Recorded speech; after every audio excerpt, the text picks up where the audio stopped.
What's up, guys? It's your boy Marcus J here. We're talking about the legendary traveler Paul Cuffee. So let's get right into it. Paul Cuffee was born on January 17, 1759 on Cutty-Hunk Island. He had 9 other siblings and the son of a free slave. His father was Cuffee Slocum. Cuffee, as a fun fact, is a word that the Ashanti in Africa use for a boy born on Friday. He then anglicized it to Cuffee. Paul's parents had saved enough to purchase an 116-acre farm in Dartmouth. He moved there with his family in the spring of 1767 and lived together till 1772 when Paul's father died.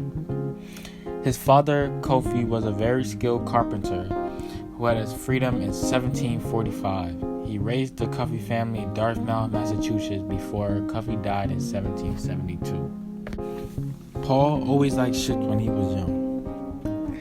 When Paul became of age, he went to sea during the American Revolution and he served as a privateer, which is an armed ship owned and officered by a private individual holding a government commission and authorized for use in war.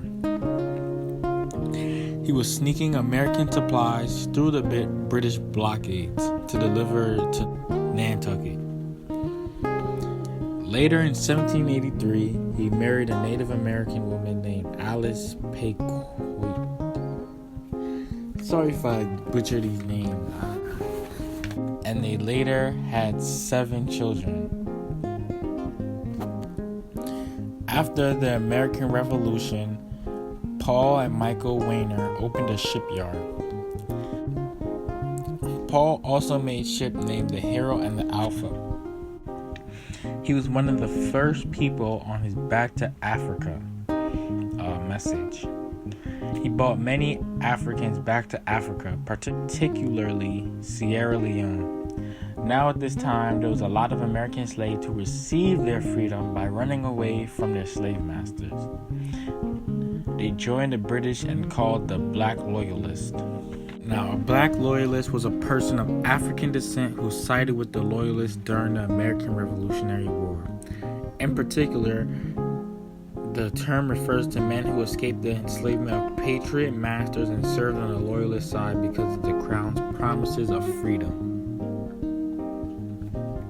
Now, a Loyalist means a person who remains loyal to the established ruler or government, especially in the face of a revolt.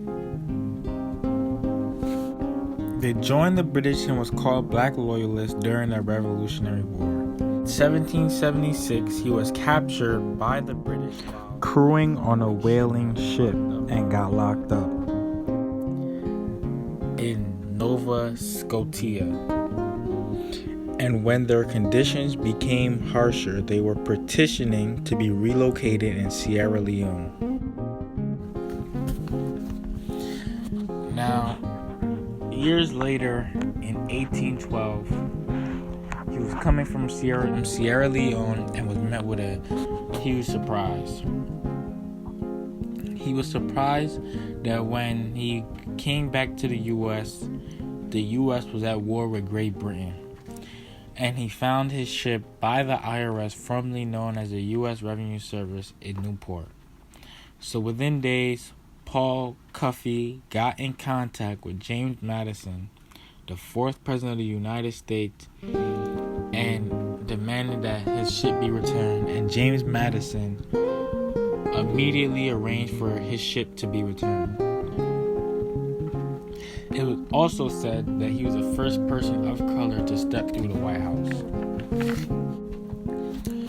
On December 10, 1815, Paul made history by transporting 38 African Americans, including children from the ages of 6 to 60, from the U.S.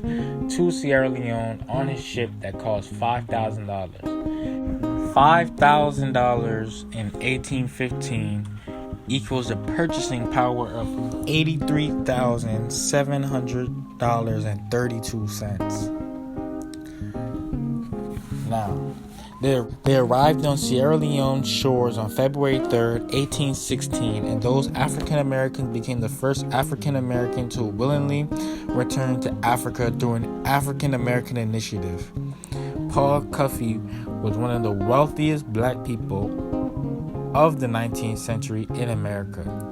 He could have just been calm, but he decided to help the people in need and takes blacks and return them to Africa at his own expense. Then in late 1816, Paul started to lose his health and he was tired from negotiations on the 66-day voyage home. While on his deathbed, he said to his family, quote, "Let me pass quietly away."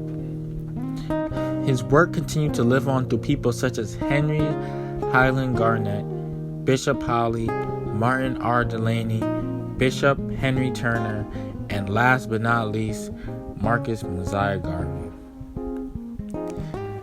Now, that was a great story. That was an exceptional story. Hope you guys like it. Like, share, comment, subscribe, and